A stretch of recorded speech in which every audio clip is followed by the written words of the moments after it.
had a really good conversation, and we took the survey. We got really good results of people telling us what are areas that they want to learn and they want to grow, and questions and thoughts. And Sara really put a lot of time and effort into taking those survey results and really aligning them to give us like a program of 4 sessions that are concrete and tangible, and with takeaways that we're looking for. So thank you, Sara, for all your effort and your time.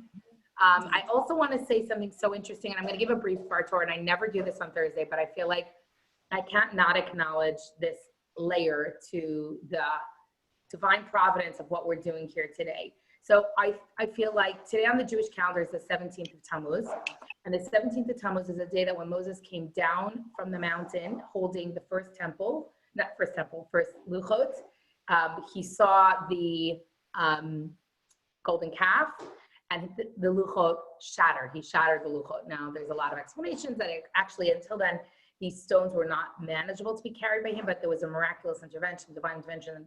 They didn't weigh, but once the bond between Hashem and the Jewish people, they had violated that, suddenly the material matter, like he had to carry it himself, and he couldn't carry that weight himself. And we know the narrative is that in the Torah, it describes how the Luchot were killed, destroyed, and God wanted to get rid of the Jewish people, and then there was a plague. We know the rest of the story. They ended up in the desert. We know the rest of the story. But what's interesting is the 17th day in the month of Tammuz is actually a day where we kind of recognize that there's destruction in life, right? That there are things in life that are destroyed. And destruction is not just for the sake of destruction. Destruction is for the sake of reconstruction and building back up again. And fast forward, the temple walls were breached. Jerusalem walls were breached. The walls of Jerusalem, the siege of Jerusalem started in a few months back, and they broke the walls to break the siege on this day. Again, showing us historically the energy of kind of breaking apart and destroying is on the Jewish calendar. Now, why is it important on the Jewish calendar to focus on, or to recognize, or to acknowledge it? Now, so it happens to be a fast day. I haven't had my coffee yet or a drink yet. So I'm fasting. And at one of my houses, except Levi, I must say I'm gonna come. But it's a Jewish fast day, because why do we do this thousands of years later? We said that everything that happens in the Jewish calendar, we draw on that energy into our lives. And that it's not just something that's supposed to have happened thousands of years and whatever. Like, we take that energy, we bring it to our lives. So in our lives, I think this is a perfect segue for the subject you're doing today, Sara. Sara today wanted to cover triggers, things that we're triggered by. Now, that word in 2020 is so overused, and you'll take it away from here, but I think that there are times that in order to fix that which is broken, we need to acknowledge it, take a look at it, unpack it, embrace it, and give it space, and then we can fix it, and then it's stronger. And we know in the bond between Hashem and the Jewish people that yes, this was a day of a destruction, but also was a day that we repaired that relationship, and we're still here 2020, right? So we're thousands of years later, we didn't go away, and Moses had to defend the Jewish people. And we know even in relationships, sometimes you have a big fight, but when you work through things and you put the pieces back together, you actually end up stronger.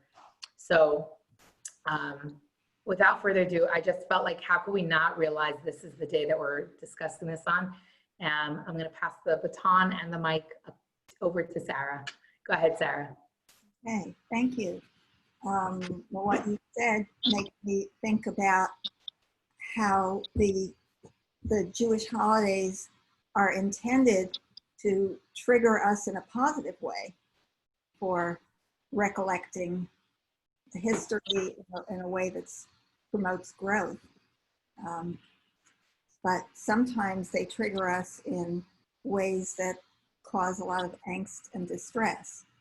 So I thought, you've all, right, as Manya said, you've all heard the word trigger, and it's a kind of overused these days. And we all know that we should stay calm, stop and think, don't sweat the small stuff, don't take it personally, pay attention to your godly soul rather than react from your impatient animal soul. But still, we lose our temper at, fill in the blank, child, spouse, friend, someone who espouses the opposite political party, somebody who parked in your parking spot, even though that we know it doesn't yield the results that we want. So I'm going to ask you all to take a minute and think about what triggers you, and just for yourself, either jot down or make a mental note of a couple of little things and big things that trigger you in a negative way, that bring up negative things. And if you're willing to share anything, please do. You can send it to me in the chat box or speak it, either way. And while you're thinking about that, I'll also make a comment just in general about triggers.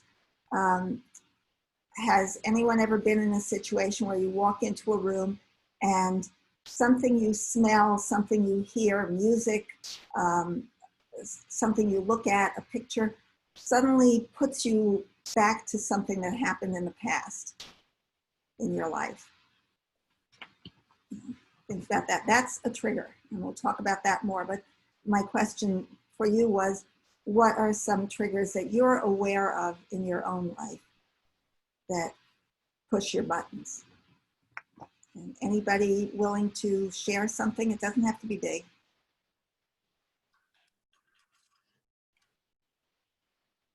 Libor, I muted everyone because there was some background noise. Sorry, you're muted.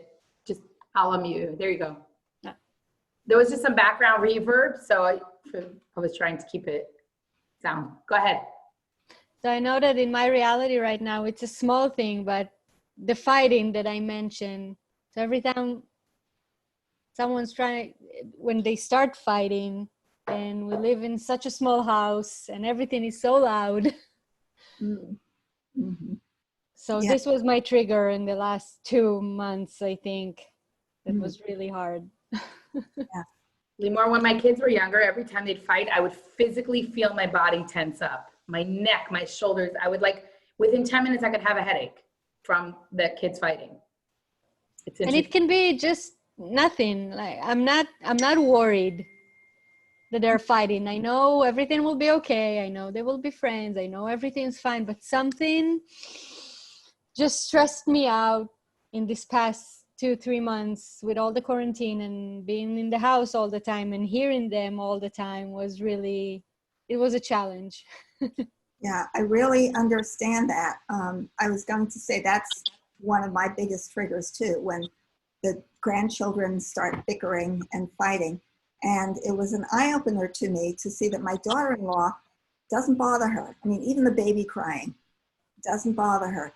She comes from a Latin American background where people have big families and there's chaos and noise all the time. And it was a real eye-opener to see that this is not everybody's trigger. Does not trigger her. So triggers, even though they seem like everyone should get upset by it, and a lot of people do, you don't have to be triggered by something. Right. I also think it's possible to get past that trigger because those things don't trigger me anymore. Now I have a different, it doesn't do the same thing to me. Yeah. So for me, my trigger is exactly situations like what we are living right now, this very uncertain things that you don't know when are gonna be back to normal. This trigger, like for me, it gives me like anxiety, this is my trigger, not knowing exactly what's gonna happen.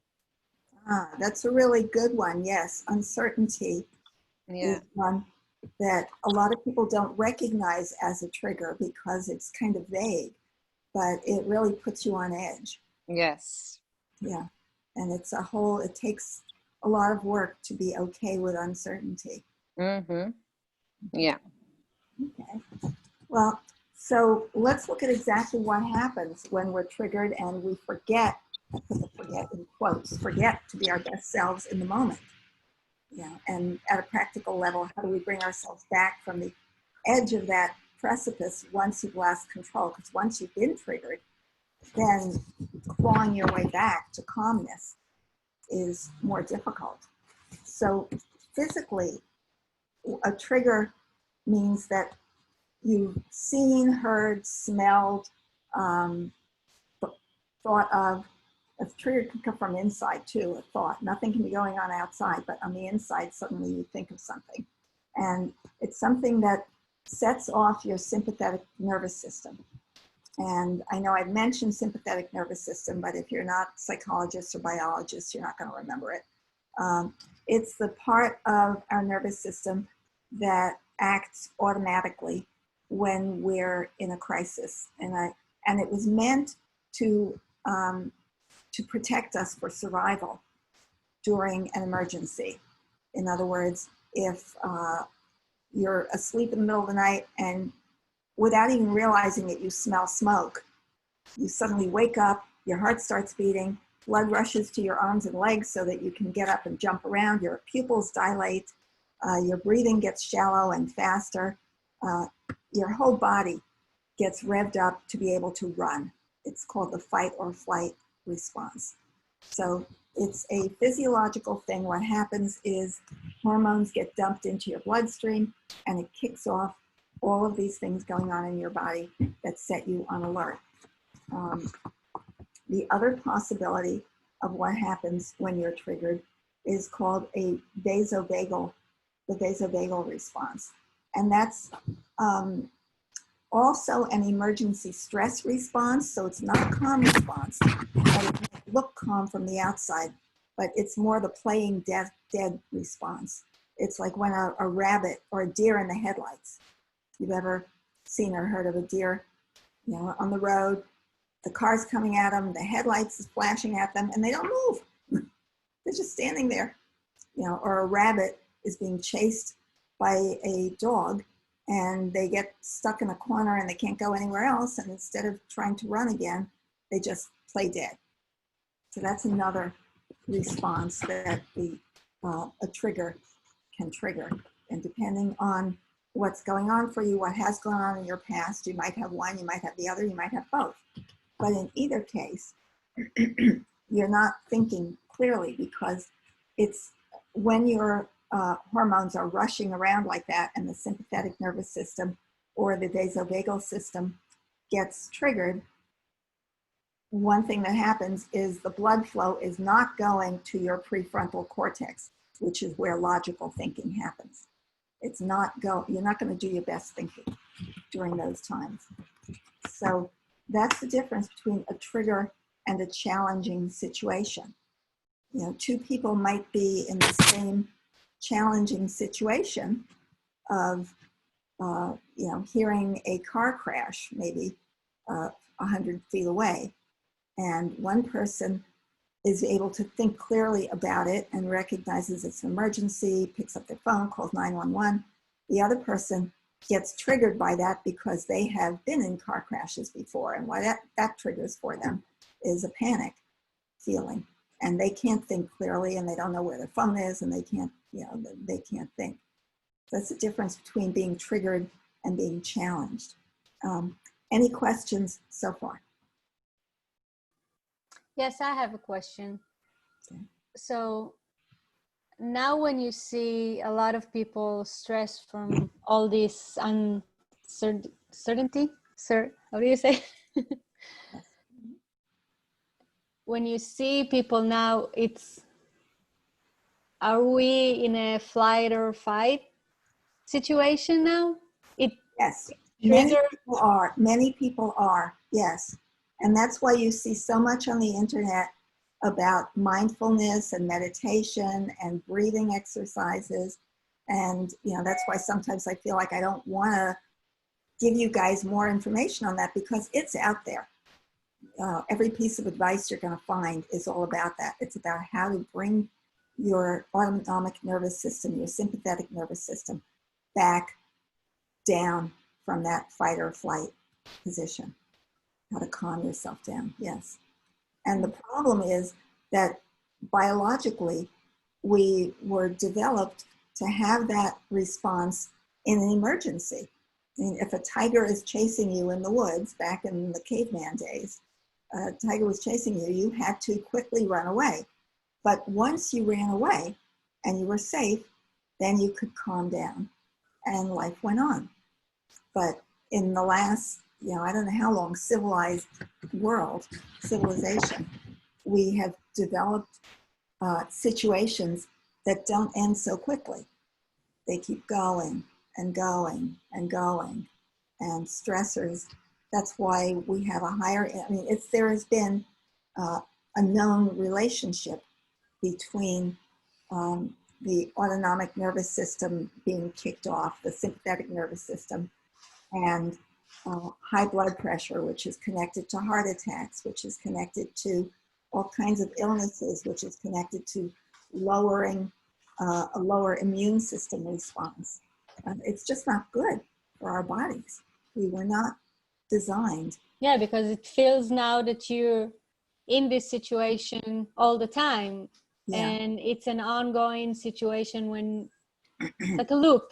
You don't know how to Exactly. Yes. Yeah. Which is why there is so much advice on how to calm yourself down, how to calm yourself, how to calm your nervous system, how to deal with the ongoing uncertainty and changes. And I guess what I'm talking about is that even on top of that, we often get triggered in addition by something very specific that goes on, like hearing the children yell, like needing to go out and, like opening the refrigerator and discovering you don't have any more eggs and what am I going to do? That sort of thing. So we do get triggered by things on top of the ongoing stress. Yeah. One thing I wondered, and I don't have a really clear answer for this, is whether there are any beneficial triggers. If anyone can think of times when you've been triggered by something that was maybe a good feeling or good for you. Can we say, like, for example, like music? For me, Mm-hmm.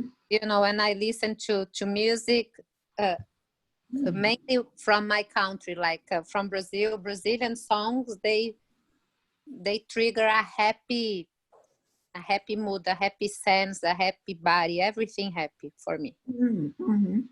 Yeah, that's a good example. So triggering isn't necessarily always bad. Mm-hmm.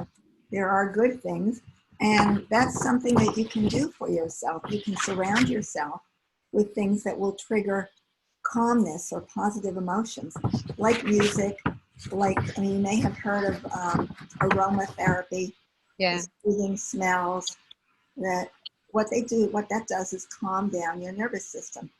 And the part of your nervous system that sends you into the fight or flight mode, that gets you revved up and gets your heart beating, is the sympathetic nervous system. The opposite, because we are designed with the opposite as well, so that we can calm down, is the parasympathetic nervous system.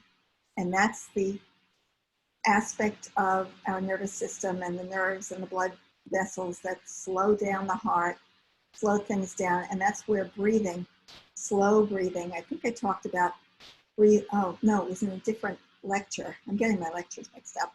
My audience is mixed up. Okay. Thank you, Maya. I don't know how you keep it together. But the breathing exercises that slow your body down, that's what they do. Adding the right mix of oxygen and carbon dioxide into your body automatically calms down the sympathetic nervous system, kicks in the parasympathetic nervous system, which is the calming one, and slows things down. The thing about that, though, is that when we're in an emergency situation, when we need to suddenly run from the tiger or jump out of the way of a car or something like that, our bodies are designed for that to happen in a fraction of a second.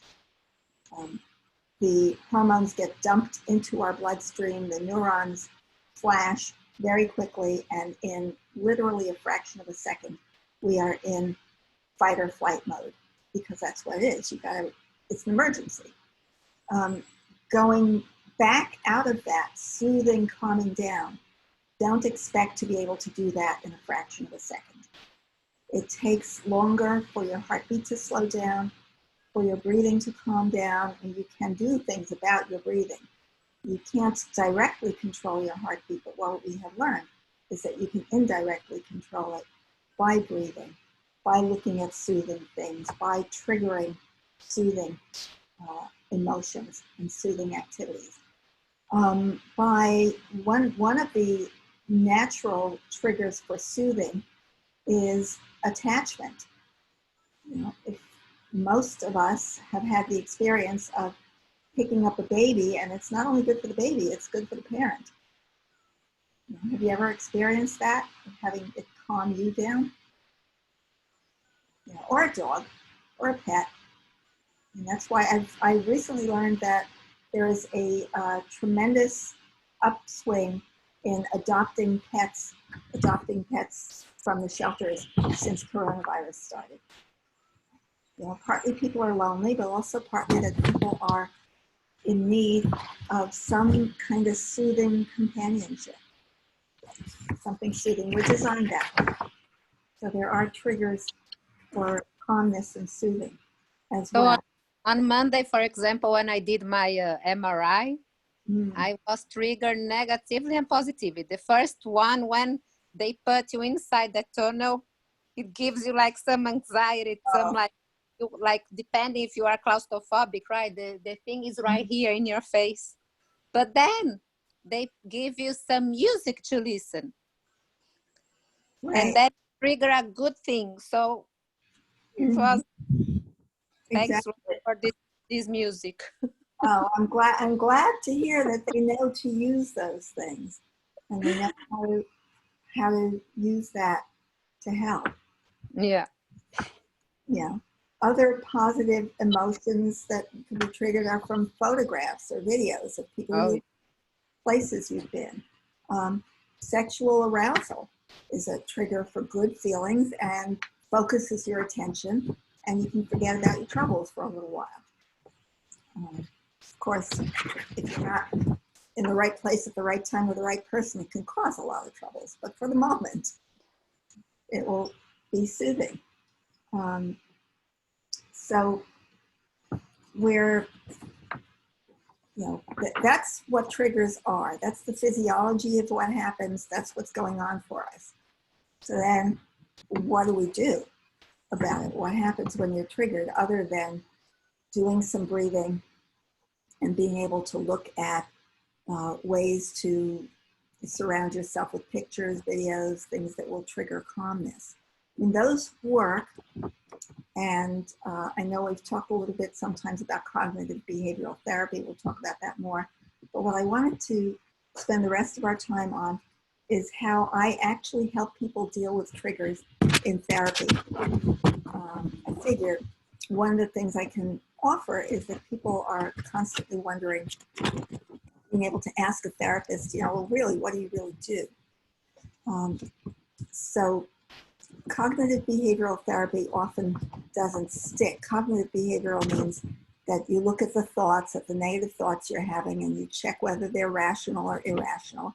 And then you ask yourself, is this reasonable? Is this rational? It's like the trigger of let's take me, my grandchildren screaming and yelling and fighting, and I get triggered and it gets me upset. It gets my nervous system going. And I can look at it, I can breathe, and I can look at it rationally, say, you know, are they hurting each other? You know, is this really, do I really need to intervene? No, this is really normal at their age. You know, everything that we know logically and rationally.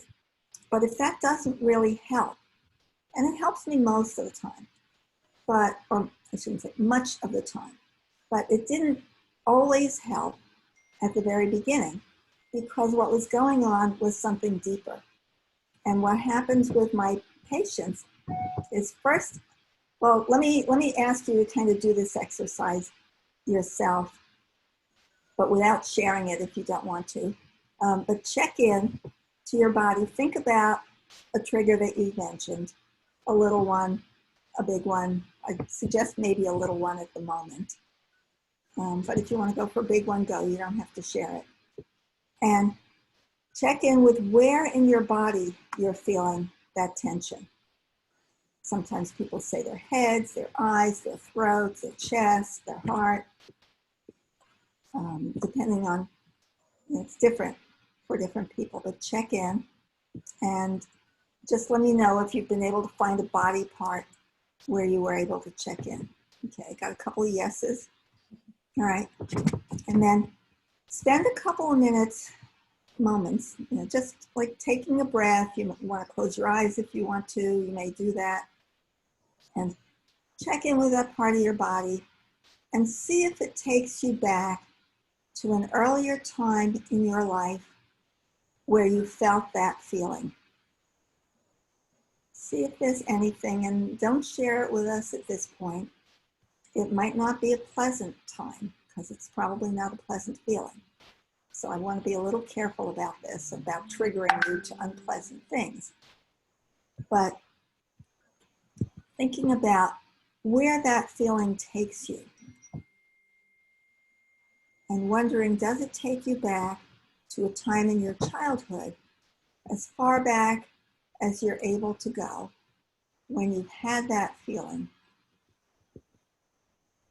And maybe recall the incident or incidents that go with that feeling. Like if you could travel back in time on a bridge of that emotion, where does it land you back? Where does it take you back to? It could be one scene, it could be an ongoing scene, depends on your personal history and what's happened. But without telling me what it is, has anybody found that you can sort of float back to where that negative feeling comes from? And are you willing to share around how old you may have been? The farthest back you can go with it.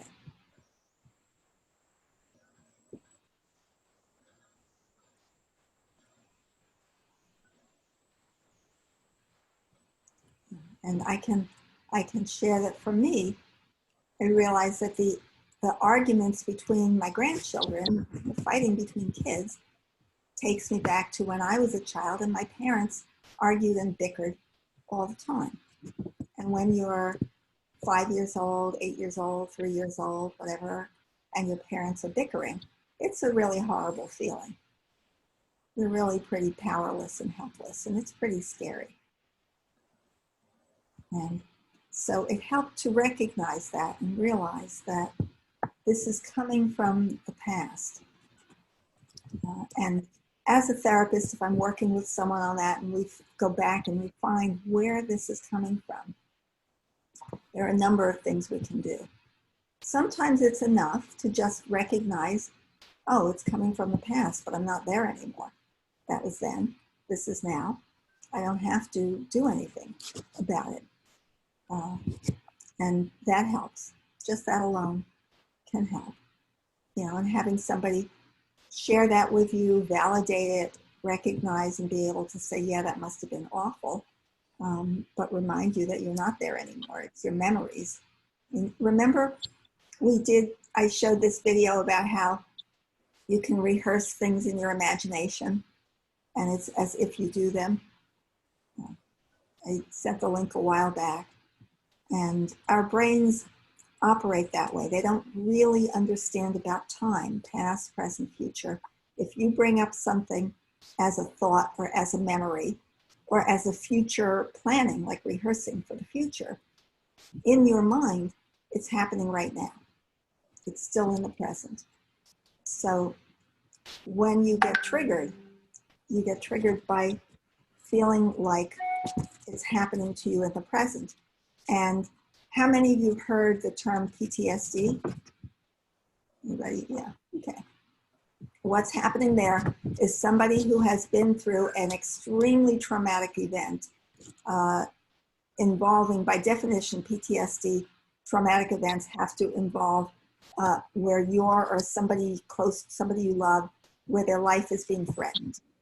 And so coronavirus certainly has the opportunity for causing PTSD in people, where your life, someone else's life is really at risk. And often we hear about that happening in cases of war zones or car accidents or hurricanes, where there's something really dramatic that has happened and it becomes a trigger for that person later in life. So war is over, car accident is finished, Hurricane FEMA has finally come around, you've got a new house, you know, whatever has gone on is well in the past, even, you know, 10, 20 years ago, and suddenly you hear, did you guys hear that? Okay. And if that was a trigger for truly life-threatening events in your past, your brain automatically jumps back to being there in the war zone, in the hurricane, in the car accident, whatever it was.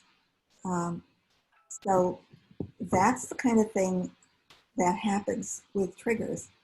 And what, as a therapist, the treatments have to do with helping find different ways for helping a person help their brain understand that, yes, this did happen, but it happened in the past. It is no longer happening.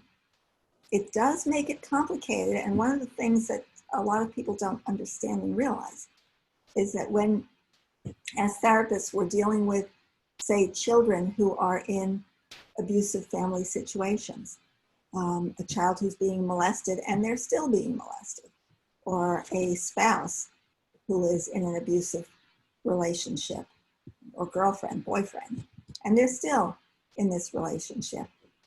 You know, I mean, how am I going to help them to get over those triggers if 20 minutes after our appointment, they go right back into that same situation? That's a whole different situation, a whole different kettle of fish. It's really hard. There are things that therapists can do. There are things you can do, but if it's possible to help the person get out of the situation before you start treatment, that's the first line of help. If you can't, sometimes you can't. I mean, when a hurricane's going on and when your house is still in splinters, you can't say, wait until you get a new house, wait until FEMA comes around and pays you for your new house. It's going to be a while. There are things you can do to help people, which includes ways of breathing, relaxing, things like that.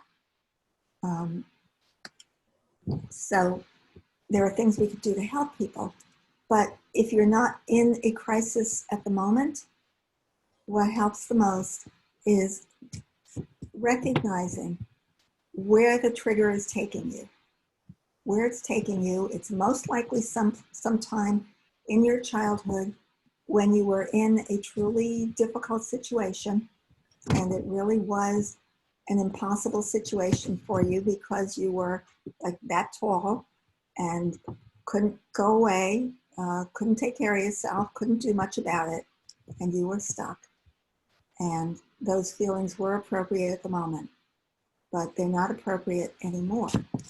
And helping your brain recognize that that was then, this is now. And there are more techniques. I won't go into all of them, but basically one of the most effective has to do with something I've talked about before. Ego state therapy, or internal family systems therapy, which has to do with the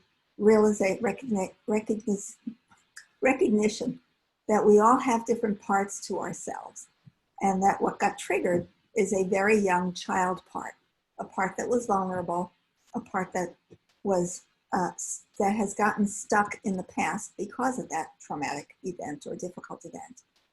And so what helps is to relax, breathe, and find ways, and this is where it's, you may or may not be able to do it by yourself, you may or may not need a therapist to help, find ways to have other parts of yourself, parts that are more mature, parts that are helpful, the part that comes out that you use when you're helping a friend or when you're calming your child. You know, there are parts that you have that are probably very capable of soothing the vulnerable, scared part of yourself that got triggered. So finding ways to soothe that part, calm it, heal it, and help it recognize that it's not so vulnerable anymore. You don't have to be so scared, and that you're not, that part is not all alone. In reality, in the world, there are people in your life today who can help you. There are ways that you can help. yourself, and there are other parts of yourself on the inside that can help you. That's the main thing. Once you've seen where that emotional response is coming from, then it works much better to use cognitive behavioral therapy in the sense of looking at, okay, so what are the irrational thoughts that go along with this trigger? That my grandchildren are going to kill each other. No, that's not rational. Okay.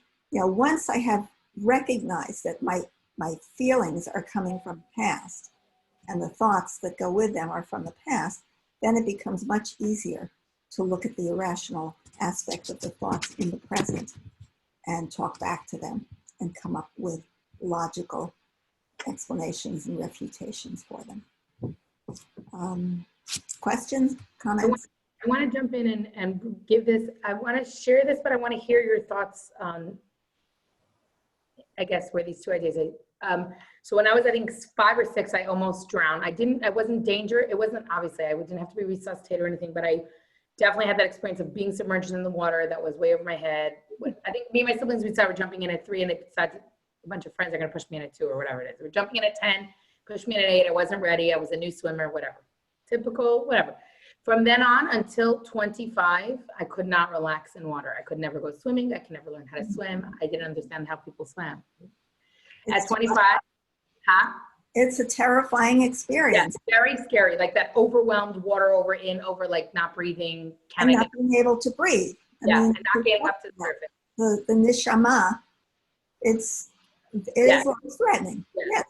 So, so at 25, I told Yessie, we were married, and I'm like, I'm done with this fear. I'm done holding on to it. I want to learn how to swim. I actually hired a swim instructor for a full summer.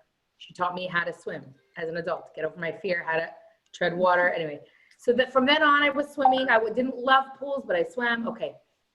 We went to Cancun a while, 18th anniversary, so a few years ago, and there was this zip line with a watering hole, and I'm there with my swim dress, and I'm we're doing it, right? As we're sliding down the zip line before I land in the water, not a lot of time. How long? 10 seconds, 12 seconds, 15 seconds? How long? No. My brain suddenly goes into that panic mode of that feeling of like, okay? Yes. And I had to like consciously override it and say to myself, you know how to swim. You're not going to drown. You're safe. You know how to swim. You're not going to drown.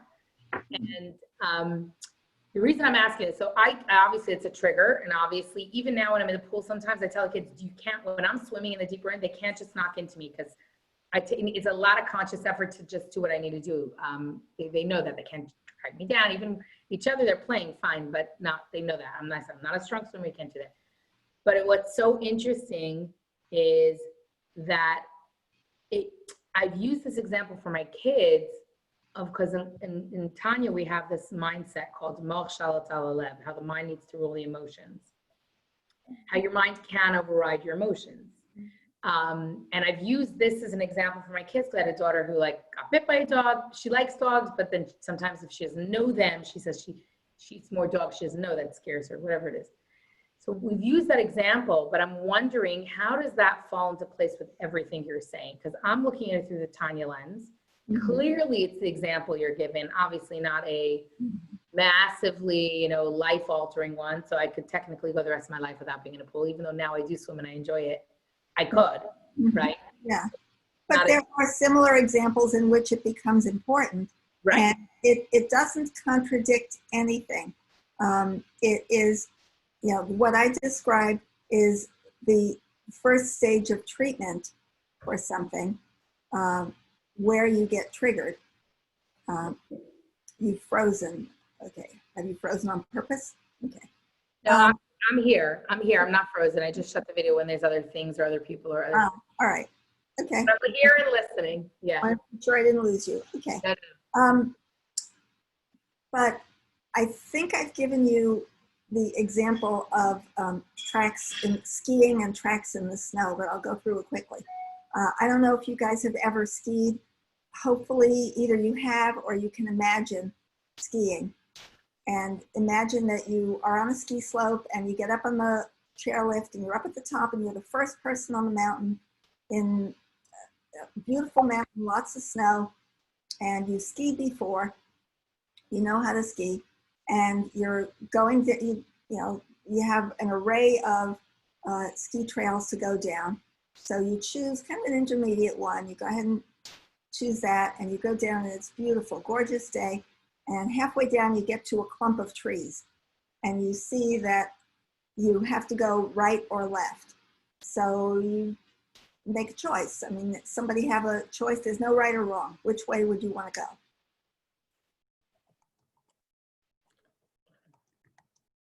Are we supposed to decide? Yeah, just choose. Oh, let's say I'm going right, okay. You go right. Okay, you go right. It's a beautiful trail and your skis are the first ones on that trail. It's absolutely virgin snow. Get down the bottom. It was so beautiful. You get back on the chairlift. You go back up. Again, nobody seems to be there. So you go down. You decide, I haven't seen too much yet. I'm going to take the same trail so I can look around a little bit. Right. You go down again. You're busy looking at the scenery. So, you just go do the same thing. So you go to the right again. Get down to the bottom. For some reason, it's a weekday, not too many people there. You go back up. You do this 4, 5, 6 times. Nobody else has taken your trail. By the 7th, 8th time, you realize, you know what? I've gone right so many times. I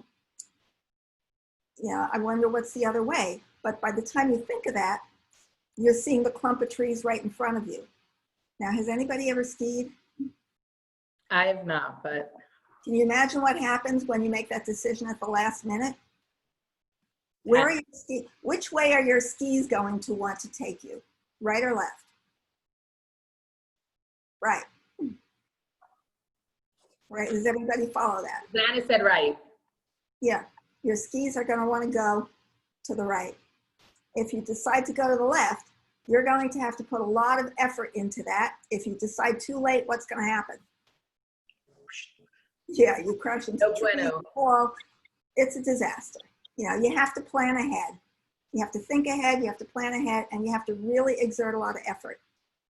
And if you go back up the next time, like say the 9th time, where are your skis going to want to go the time after? To the right or to the left? We're creating patterns. And Exactly. And our neural circuits in the brain are the same thing. If they have been going this direction, if they have been taking the right-hand turn like the skis for 10 years, or if it was a very dramatic event, a near-death experience is a very dramatic event. It's like burning a circuit. It's like those skis going down that path 50 times, 100 times. So yes, you can change it, but it's not going to change it for good at one time. It takes a lot of work. You have to basically desensitize your brain. And even once you've done it, if it's been very intense and dramatic and you've done the opposite for 100 times, that still may not be enough. There may still be residuals. There may still be leftover. Isn't that traumatic events create a deeper, almost like a deeper sear in the brain? I don't know, deeper sear, a deeper pathway. Is that what it is? Yes. Okay. Yeah. It's not the same neurological path. It's a deeper, more. It's a more permanent path. I'm not a neurophysiologist, so I can't describe exactly what. Neither am I. It has to do with chemicals, electrical currents. I prefer to just visualize it as a circuit, and it's a very intense circuit. It's like when something, and again, this is just my visualization. If you know more scientifically, I'm probably totally wrong, but I think of if you've ever burned a circuit into something, had a short circuit, and you can actually smell the smoke and you see the wires have gotten burned, that it forms an intense mark. So if it was a life and death experience, it does form an intense mark. And we can, the term that we use is desensitization. You know, we can help someone desensitize to most things and an awful lot. But at some point, you just run out of energy. And that's where just acceptance comes in, and just accepting that this was part of my history. This is there. This is part of who I am and what made me. And I'm going to have to remember that this goes on periodically, and over time it fades. Over time it gets better. It gets desensitized, but it's part of me. Wow. And it depends on how important it is in your life. If it's swimming and it's not that important, then, you know, it happens occasionally. If it's something like driving a car or going over a bridge, you know, where you had an accident on a bridge, or for whatever reason, driving a car over a bridge is traumatic, that might be something that is worth putting lots more energy into desensitizing and changing the pattern. It would depend how often it disturbs your day-to-day life, like meaning how often this idea. Exactly. Yeah, because it does take work. It does take effort. People who expect to go to a therapist and get fixed. I mean, I had a request recently. I have to call the person back. They want hypnosis.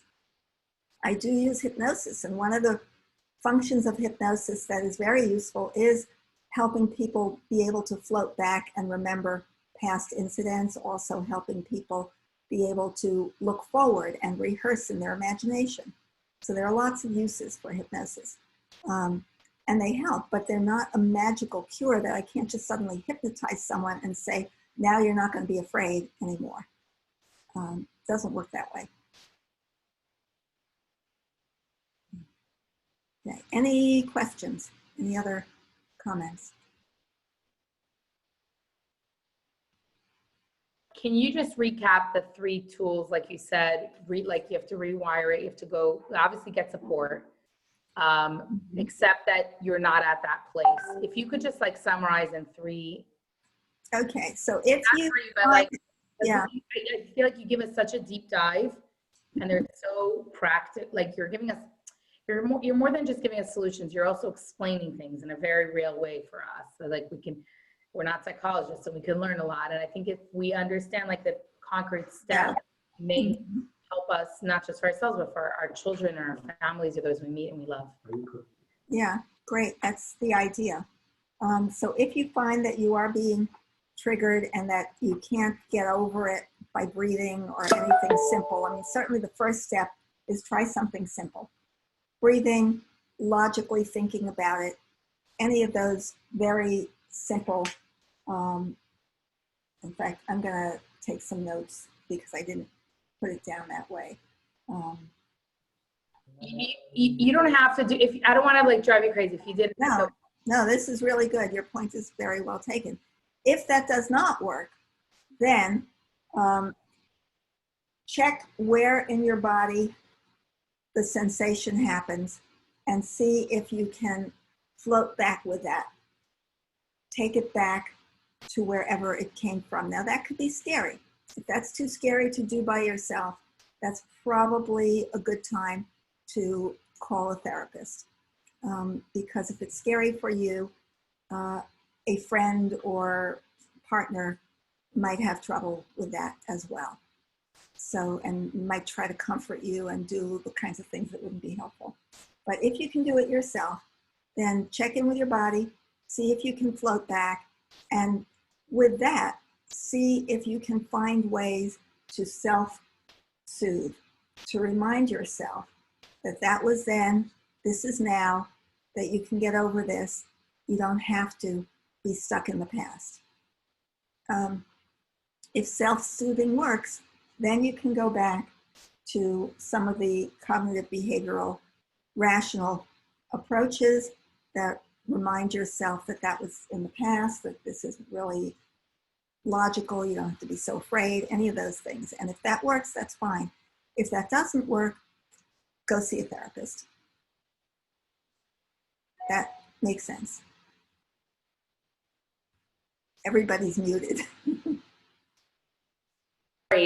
Sorry, I only muted people because there was some bad reverb and if it was hard. No, that's fine. But everyone could unmute themselves. I think you really did give us a good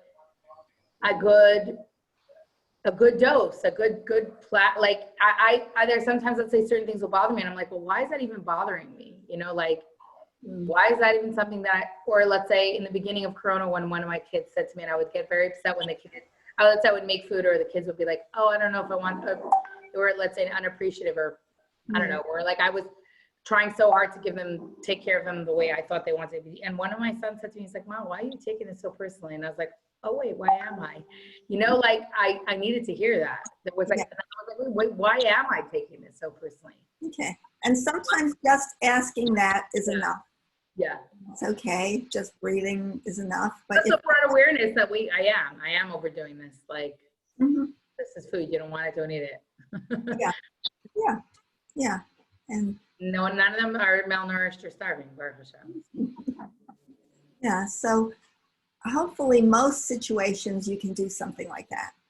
And that will help you get over it. If it doesn't, then these are some tools for where to go. That's awesome. Thank you. You're welcome. I hope this has helped.